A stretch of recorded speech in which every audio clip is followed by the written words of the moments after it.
Hello दोस्तों, स्वागत है आप सभी का अपने YouTube चैनल एनसीईआरटी विथ जूही पे। आज की क्लास में हम देखने वाले हैं एनसीईआरटी क्लास 8 के सामाजिक अध्ययन का पहला अध्याय है प्राकृतिक संसाधन एवं उनका उपयोग, natural resources and their use. इस अध्याय के अंतर्गत हम ये समझेंगे कि प्राकृतिक रूप से कोई वस्तु प्राप्त होती है तो वह संसाधन कब बनती है और उसका उपयोग कैसे होता है। तो चलिए बढ़ते हैं, हम अध्याय की शुरुआत करते हैं और सबसे पहला प्रश्न हमारा है कि प्रकृति संसाधन कब बनती है। When does nature become a resource? बच्चों जरा सोचिए, आपके पास बहुत सी प्राकृतिक चीजें हैं, लेकिन क्या वे सभी आपके लिए संसाधन हैं? आंसर है नहीं। प्रकृति की कोई भी चीज संसाधन कब बनती है? जब मानव अपनी आवश्यकता की पूर्ति के लिए बुद्धि और कौशल से उसे इस्तेमाल करने लायक बनाता है। कोई भी चीज संसाधन नहीं है। अगर मान लीजिए, सबसे पहले तो हम इसके अंदर जानेंगे कि ट्रांसफॉर्मेशन कैसे होता है।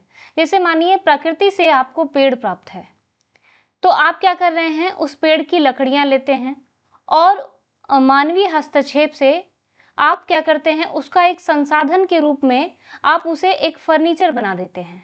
तो फर्नीचर क्या है, आपके लिए संसाधन है।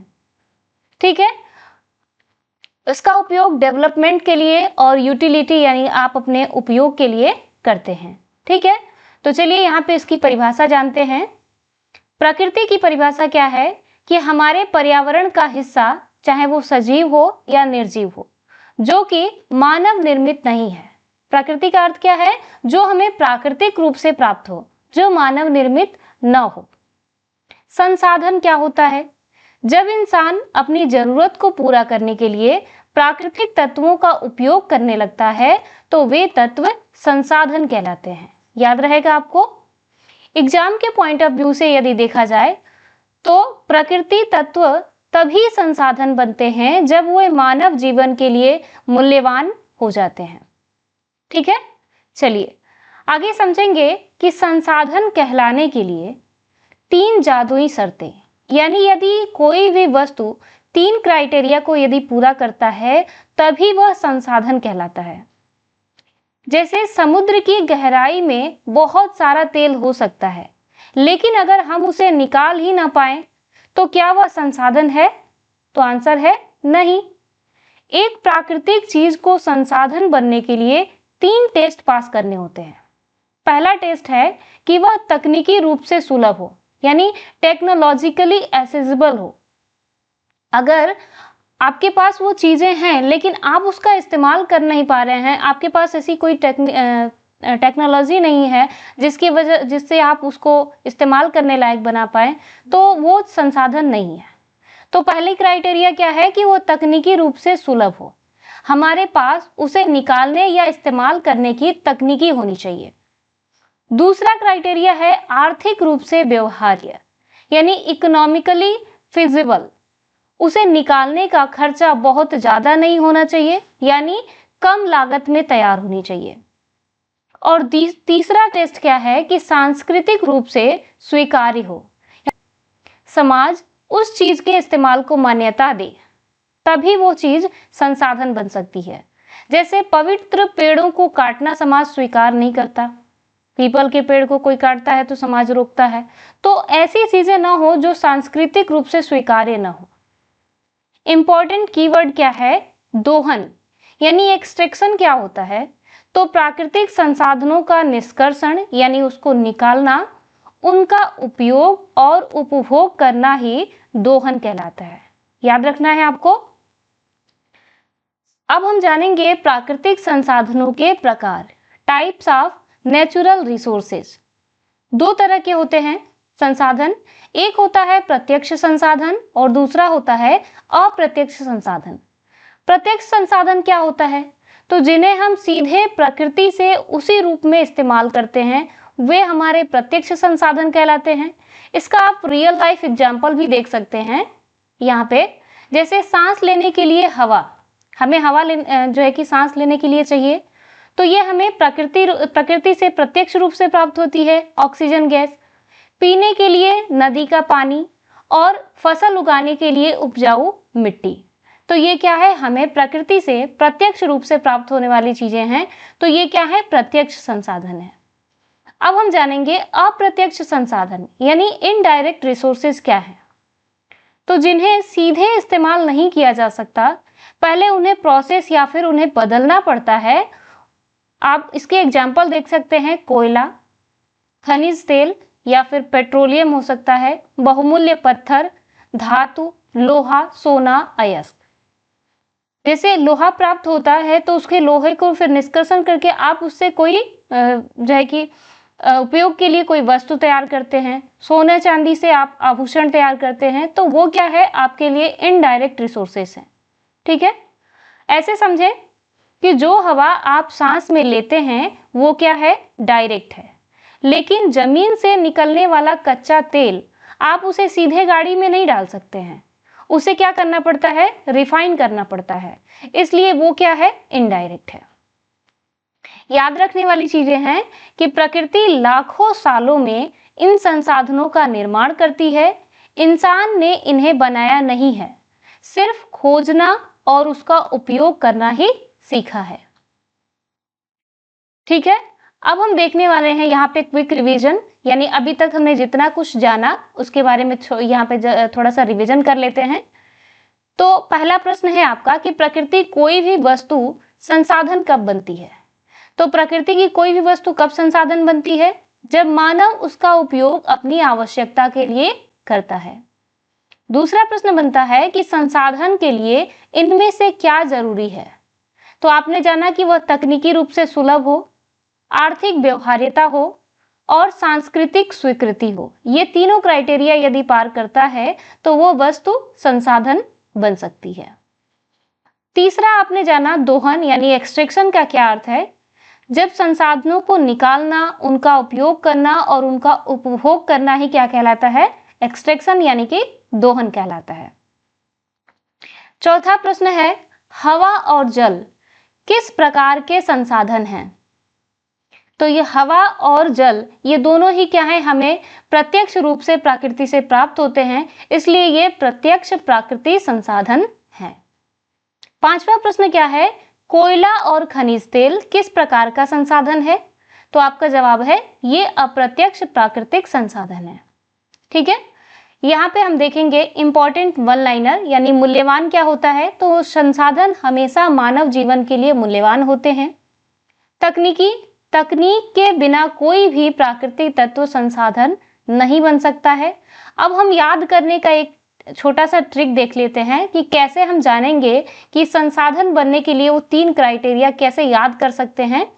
तो आपको याद रखना है क्या, टेक के जिसमें टी का अर्थ हो गया टेक यानी टेक्नोलॉजी, तकनीक, ई से इकोनॉमी यानी आर्थिक रूप से जो व्यवहार्य में हो, और सी से कल्चरल यानी जो सांस्कृतिक रूप से स्वीकृत हो। ठीक है, तो ये आपके लिए ट्रिक है जिसकी मदद से आप याद रख सकते हैं कि कैसे कोई वस्तु संसाधन बनती है, उसको संसाधन बनने के लिए कौन से तीन क्राइटेरिया को पार करना होता है।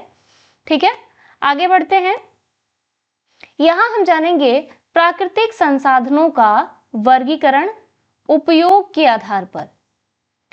विज्ञान में हम चीजों को अलग अलग ग्रुप्स में बांटते हैं ताकि उन्हें समझना आसान हो जाए। संसाधनों को बांटने का पहला तरीका है उनका उपयोग क्या है। ठीक है, तो उपयोग के आधार पर यदि हम बांटे तो पहला हमने जाना सामग्री के स्रोत और दूसरा ऊर्जा के स्रोत, यानी जो वस्तुएं हमें उनसे सामग्री तैयार की जा सकती हैं और जिन चीजों से हम ऊर्जा प्राप्त कर सकते हैं। तो सामग्री के स्रोत का अर्थ क्या है कि जिनसे हम भौतिक वस्तुएं बनाते हैं। ठीक है, और जैसे कि लकड़ी से आप क्या बनाते हैं, फर्नीचर बनाते हैं। तो फर्नीचर क्या है आपके लिए, संसाधन हो गया। संगमरमर, सोना। ठीक है, ये क्या है, सामग्री के स्रोत हैं। विशेषता क्या है कि ये हमारे जीवन को समृद्ध और सुंदर बनाते हैं। अब हम देखेंगे एनर्जी सोर्सेस क्या है, यानी ऊर्जा के स्रोत का क्या अर्थ है, जिनसे हमें ताकत या बिजली मिलती है, जैसे कि कोयला, पेट्रोलियम, सूर्य का प्रकाश, पवन। ये क्या है, ऊर्जा के स्रोत हैं। विशेषता है ऊर्जा आधुनिक जीवन की आधारशिला है। ठीक है, तो बिजली, परिवहन और उद्योगों के लिए ऊर्जा के स्रोत अनिवार्य है। आगे बढ़ेंगे और यहाँ पे हम समझेंगे नवीकरणीय तथा अनवीकरणीय संसाधन के बारे में, यानी रिन्यूएबल और नॉन रिन्यूएबल। रिन्यूएबल यानी कि नवीकरणीय संसाधन क्या होता है, तो जो संसाधन प्रकृति द्वारा खुद ब खुद दोबारा बन जाते हैं, यानी जिन्हें पुनः उत्पन्न किया जा सके, वे नवीकरणीय संसाधन कहलाते हैं। और अनवीकरणीय संसाधन क्या होते हैं, जिन्हें बनने में लाखों साल लगते हैं और एक बार खत्म हुए तो जल्दी वापस नहीं आते हैं, वे होते हैं अनवीकरणीय संसाधन। नवीकरणीय संसाधन की मात्रा असीमित है, जैसे कि सूर्य की रोशनी हो गई, हवा हो गई। गति, इनके बनने की गति हमारे इस्तेमाल करने की गति से तेज होती है। उदाहरण के लिए सौर ऊर्जा, पवन ऊर्जा, जल, वन, ये चारों उदाहरण किसके हैं, नवीकरणीय संसाधन के। अनवीकरणीय संसाधन की मात्रा सीमित है, जैसे कि कोयले का भंडार सीमित मात्रा में है। ठीक है, हमारे इस्तेमाल करने की गति इनके बनने की गति से बहुत अधिक है और इनको बनने में लाखों साल लग जाते हैं। उदाहरण के लिए जीवाश्म ईंधन, कोयला, पेट्रोलियम, धातुएं। एग्जाम के पॉइंट ऑफ व्यू से यदि देखा जाए, अनुमान है कि भारत के पास कोयले का भंडार केवल अगले 50 वर्षों तक ही सीमित रह सकता है, इसलिए इनका विवेकपूर्ण उपयोग करना आवश्यक है। ठीक है, अब देखेंगे प्रकृति का मैजिक, मतलब प्रकृति खुद को कैसे ठीक करती है। बच्चों, जैसे आपके हाथ पर चोट लगती है तो कुछ दिन में त्वचा क्या होती है, त्वचा का जो है कि खुद उसका घाव भर देती है, और वैसे ही प्रकृति भी खुद को हील करती है। इसे दो शब्दों में समझते हैं। पहला होता है पुनर्स्थापन, ठीक है, रीइंस्टेटमेंट, और दूसरा होता है पुनर्जनन यानी रीजनरेशन। पुनर्स्थापन क्या होता है कि किसी खराब या क्षीण हो चुकी वस्तु को उसकी मूल अवस्था में वापस लाना ही पुनर्स्थापन कहलाता है। और पुनर्जनन का क्या अर्थ होता है, पुनर्स्थापन से भी बड़ा शब्द है, इसका मतलब प्रकृति के फलने फूलने के लिए अनुकूल परिस्थितियां बनाना। पुनर्स्थापन का एक उदाहरण देखते हैं, दावानल, यानी जब जंगल की आग की बात हो रही है कि जंगल में आग लगने के बाद जंगल का फिर से हरा भरा हो जाना, यानी वो फिर से अपनी मूल अवस्था में वापस आ गया, तो ये हो गया पुनर्स्थापन। ठीक है, और पुनर्जनन क्या होता है, जंगल में नए बीजों का खुद से उग आना, ये क्या होता है, पुनर्जनन। ठीक है, याद रखना है आपको। तो नवीकरणीय और अनवीकरणीय संसाधन, उम्मीद है आपको समझ में आया होगा।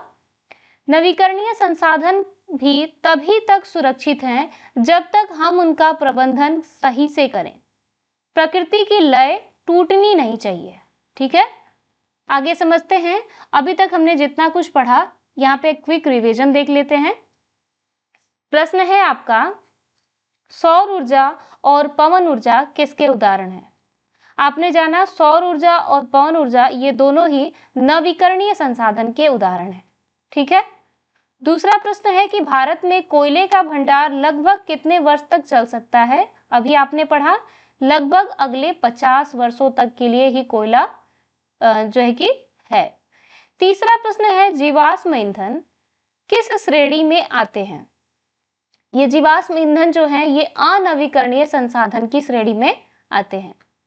चौथा प्रश्न है, प्रकृति द्वारा स्वयं को फिर से ठीक करने की प्रक्रिया क्या कहलाती है? तो आपने दो शब्दों में जाना, एक होता है पुनर्स्थापन और एक होता है पुनर्जनन। पांचवा प्रश्न है कि लकड़ी से कुर्सी बनाना किस प्रकार के संसाधन का उपयोग है? तो लकड़ी क्या है? सामग्री है, और सामग्री से आपने एक संसाधन बना दिया कुर्सी, तो ये क्या है? सामग्री के स्रोत के अंतर्गत आता है। अनवीकरणीय संसाधन को बनने में लाखों वर्ष लग जाते हैं और नवीकरणीय संसाधनों का सतत उपयोग जरूरी है। यानी आप इसको इस तरीके से इस्तेमाल करें ताकि भविष्य में हमारी आने वाली पीढ़ियों के लिए भी ये सुरक्षित रह सके। ठीक है, यहाँ पे एक ट्रिक है, रिन्यूएबल तथा नॉन रिन्यूएबल को याद करने के लिए रिन्यूएबल का मतलब होता है रिटर्न क्विकली, यानी जो जल्दी वापस आ जाते हैं, जैसे सन हो गया, विंड हो गया। और नॉन रिन्यूएबल में नेवर रिटर्न क्विकली, जो लाखों साल जिसको बनने में लग जाते हैं, ठीक है, जैसे कि कोल और ऑयल, कोयला और तेल। आगे हम समझेंगे संसाधन का असमान वितरण और संसाधन अभिशाप। बहुत जो है कि इंपॉर्टेंट है ये लाइन। संसाधन अभिशाप का मतलब क्या होता है? इसे हम प्रचुरता का विरोधाभास भी कहते हैं, यानी पैराडॉक्स ऑफ प्लेंटी। याद रखना है क्योंकि आगे जो प्रश्न है उसमें ये प्रश्न पूछा जाएगा। संसाधन अभिशाप का दूसरा नाम क्या है? तो प्रचुरता का विरोधाभास। क्या पूरी दुनिया में कोयला या तेल बराबर बटा हुआ है? जवाब होगा नहीं। कहीं बहुत ज्यादा है तो कहीं बिल्कुल नहीं। इस असमानता के कारण देशों के बीच व्यापार और कभी-कभी युद्ध भी होते हैं। इसलिए संसाधन को क्या बोला गया है? अभिशाप भी कहा गया है। तो संसाधन अभिशाप क्या है? समस्या क्या है? तो जिन जगहों पर बहुत सारे प्राकृतिक संसाधन होते हैं वहां अक्सर आर्थिक विकास कम होता है। कारण क्या है? क्योंकि वे लोग कच्चे माल को ऊंचे दाम वाले प्रोडक्ट्स में बदलना नहीं जानते हैं। और किस कारण से? तो तकनीकी की कमी के कारण। इसका समाधान क्या है? कौशल और प्रौद्योगिकी में निवेश करना। अगर इसका समाधान करना है तो हमें कौशल यानी स्किल पे काम करना होगा और वहां पे टेक्नोलॉजी का इन्वेस्टमेंट करना होगा। भारत ने उद्योगों और कौशल में निवेश करके खुद को इस संसाधन अभिशाप से बचाने का सफल प्रयास किया है। यहाँ पे आप देख सकते हैं कहीं पे कोयले का भंडार अधिक है। भारत के नक्शे में देखिए ये जो इस रंग का है ये सभी क्या है? यहाँ पे कोयले का भंडार है। वही जो भूरे रंग का है यहाँ पे लौह अयस्क है, यानी कि लोहे का भंडार है। और जो हल्के पीले रंग का है ये दोनों जगह यहाँ पे क्या है? सोने का भंडार है। और बॉक्साइट जो बैगनी रंग का शो किया गया है यहाँ पे बॉक्साइट का भंडार है। तो आप देख सकते हैं कि इन संसाधनों का जो है कि एक समान वितरण नहीं है, कहीं पे बहुत ज्यादा है तो कहीं बिल्कुल नहीं है। ठीक है, आगे समझेंगे अविवेकपूर्ण दोहन के परिणाम। अगर हम उसका दोहन अगर सही ढंग से नहीं करते हैं तो क्या परिणाम होता है? तो आपने जाना पंजाब का जल संकट, एक ये केस स्टडी है। इसका कारण क्या था? पंजाब में हरित क्रांति के दौरान खेती के लिए भूजल का अंधाधुंध दोहन किया गया। समस्या ये आई कि पानी निकालने की गति बारिश से पानी वापस जमीन में जाने की गति से बहुत ज्यादा हो गई। तो वर्तमान स्थिति ये है पंजाब की कि आज पंजाब का लगभग 80% क्षेत्र अतिदोहित यानी ओवर एक्सप्लॉइटेड श्रेणी में आ गया है। तो अविवेकपूर्ण दोहन से 3 बड़े खतरे होते हैं। पहला तो होता है प्रदूषण, दूसरा जैव विविधता की हानि होती है और तीसरा जलवायु में परिवर्तन होता है। तो आपको ये तीनों ही पॉइंट याद रखने हैं। पूछ देता है क्वेश्चन में कि अविवेकपूर्ण दोहन करने से क्या समस्या आ सकती है। तो 3 खतरे उत्पन्न हो सकते हैं। पहला तो प्रदूषण, दूसरा जैव विविधता की हानि और तीसरा जलवायु में परिवर्तन। ठीक है, समाधान क्या है? प्राचीन ज्ञान और संसाधनों का विवेकपूर्ण उपयोग। आधुनिक तकनीक के साथ साथ हमें अपने प्राचीन ज्ञान का भी जरूरत है। हमारे पूर्वज प्रकृति के साथ तालमेल बिठाकर यानी सामंजस्य बिठाकर रहना जानते थे। प्राचीन ज्ञान का मतलब है आपको वृक्ष आयुर्वेद के बारे में जानना होगा। यह क्या है? तो यह एक प्राचीन भारतीय वनस्पति विज्ञान है, प्लांट साइंस है। ठीक है, बहुत प्राचीन समय की बात हो रही है। उस समय में भी लोग वृक्ष आयुर्वेद के बारे में जानते थे। इसका अर्थ होता है वृक्ष और आयुर्वेद, यानी वृक्ष यानी कि पेड़, आयुर्वेद यानी जीवन का विज्ञान। इतिहास, यह लगभग 10वीं सदी में सुरपाल द्वारा लिखे गए ग्रंथ में मिलता है। याद रखिएगा किसके द्वारा लिखा गया है? सुरपाल के द्वारा। संदेश, पौधों और पेड़ों की देखभाल कैसे करें ये आपको इस पुस्तक में देखने को मिलेगा और यह ग्रंथ हमें प्रकृति का सम्मान करना सिखाता है।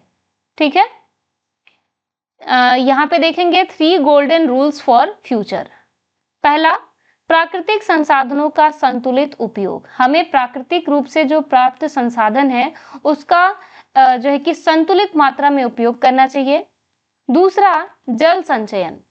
ठीक है, यानी हमें जल का संचय करना चाहिए, जल का पुनर्उपयोग करना चाहिए।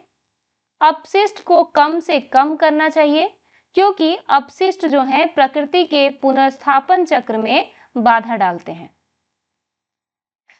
यहाँ पे हम फाइनली एक क्विक रिवीजन देखेंगे। पहला आपसे प्रश्न है, संसाधन अभिशाप का दूसरा नाम क्या है?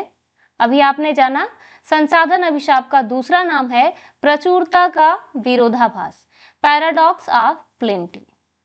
दूसरा प्रश्न है, पंजाब के कितने प्रतिशत क्षेत्र अति दोहित श्रेणी में हैं? आपने जाना लगभग 80%। तीसरा प्रश्न है, वृक्ष आयुर्वेद किस शताब्दी का प्राचीन ग्रंथ माना जाता है? तो वृक्ष आयुर्वेद जो है ये 10वीं सदी के सुरपाल द्वारा रचित ग्रंथ है। चौथा प्रश्न है, संसाधन अभिशाप से बचने के लिए किस चीज की आवश्यकता होती है? ठीक है, तो आंसर है कौशल और प्रौद्योगिकी में निवेश।